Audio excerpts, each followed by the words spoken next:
adofo enche bia ne beto edwa esenti no former finance minister Ken Ofori Atta ne ho aba asama enya asanketo a ehwe ne bia ye hu no na office of the special prosecutor owura Kissi Agyabeng OSP ana wodi aseni mu akoni abapan ye nya asanketo enne KOD ne samsama wa beto abonten a wo kire se o support finance minister ye pa so we kan say Omankasa KOD no so Omankasa trans hwe aseni ma no we say finance minister former Kennedy Ofori Atta no hu bia eni asana wo se e bo no kwa bi se me ono Ken Ofori Atta adwane from akonku Ghana yimu a pa na won hwe so ontu na le ACA bi se enema office of the special prosecutor ayan adwesa wo be ayi se hu ayi se ta ayi se fu abusian 4 years and ha yen kasa TV also subscribe like and also share my face so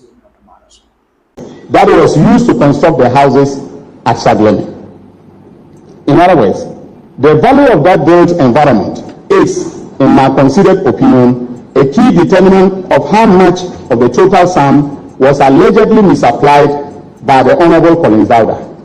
Discounting the value of the built environment renders those charges, in my considered opinion, defective.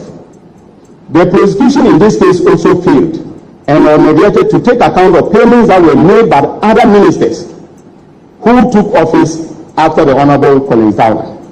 For instance, the Honorable Atta, as Minister of Works and Housing, approved a payment to the tune of $5 million United States of American dollars in 2017. That ought to have been considered in determining the value of state funds that the Honorable Collins Dauda had misapplied. But that wasn't done. And note, ladies and gentlemen of the media, that the Honorable Atta was never charged, even though the Honorable Collins Dauda was charged subsequent to the actions of the Honorable Atta. So I leave that to your own considered judgment as to why that happened. The Attorney General and Otese Ode and Sem Ahodo and so Etujam and Enyumre Ukradano and Odinchumba. Now the Bayano and the former Attorney General, the immediate past Attorney General, the predecessor, Yera Godfred Yabuatame Ebabon no. And some year papa dia baba to join in Chimo there be. And some new one ma we ye from Ebu so no kakra and Sebi or their truck kakra and so Ede Afra and Timbabe City Records Street. Young Conientia Yera Godfred Yabuatame or no so Ensama or Kanye Ede Etu Esemi Eswo. By Dr. Hili, who exposed the questionable intent behind the withdrawal of the criminal cases. Dr. Hili's unfounded allegation insinuating unethical conduct on my part in the conduct of the ambulance trial, Republic vs. Kassawa 2000 and 2 others is highly disingenuous and rather unfortunately recaps a series of falsehoods consistently published by foot soldiers of the NDC and other uninformed members of society. I must say that I find it quite ironical for Dr. Hili, who is a subject of disciplinary proceedings for professional misconduct, still pending at the General Legal Council, filed by the Honorable former Chief Justice himself to accuse me of unethical conduct. In the interest of the nation, the case of professional misconduct pending against Dr. Ayoni and the General Legal Council should have been determined before the parliamentary assessment of institutability or otherwise for the high office of the Attorney General Minister for Justice of the Republic. The facts relating to allegations by Dr. Ayoni that interfere with the accused person in the ambulance case are well within the public domain and have been adumbrated in court proceedings.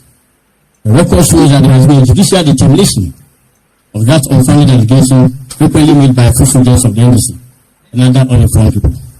Shockingly, Dr. Ayoni, the current Attorney General, ignored this fundamental fact in his 10-page press statement and over an hour conference with the media for the simple reason that he knew that his allegations had been flatly debunked by the courts when same was put to scrutiny.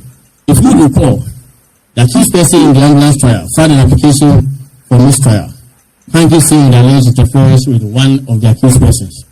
On 6 June 2024, the High Court sitting through or presided over by Relationship Justice Ifeanyi Saibuchi dismissed the application. You would all remember the learned Justice of the Court of Appeal, who serves as the Additional High Court Judge, say that she had listened to the tape in question about 10 times and found nothing to warrant a mistrial.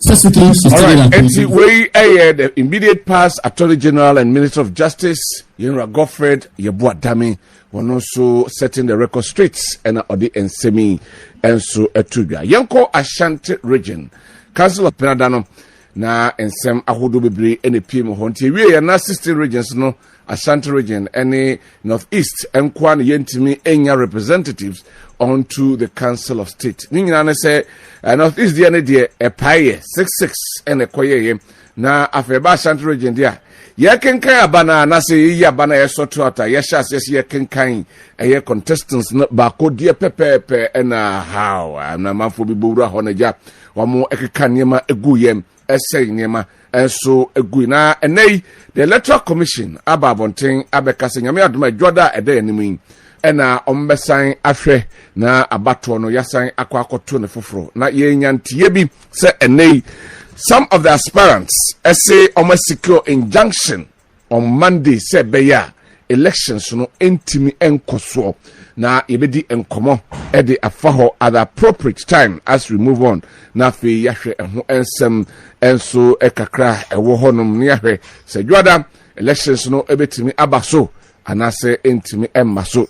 There are accusing fingers pointed to the NDC say omoka ho bi enema that instruction na say omo essay abato no eho ensem ewo ha eno ka ho bi emma police bani ano wa ha Yenra Abrakwa DCP Abrakwa yeyi no say onko enkran na afi Yenra Kuju te Kuju ono emra embehye na nemu na yebakwa ahoma no so straight away na yakodi enkomo na yene lawyer Samurai Ado on Otu ono one of the councils for the aspirant na yenkodi enkomo emfa se de ekoso ho sampa se omonya injunction at the ato elections no so.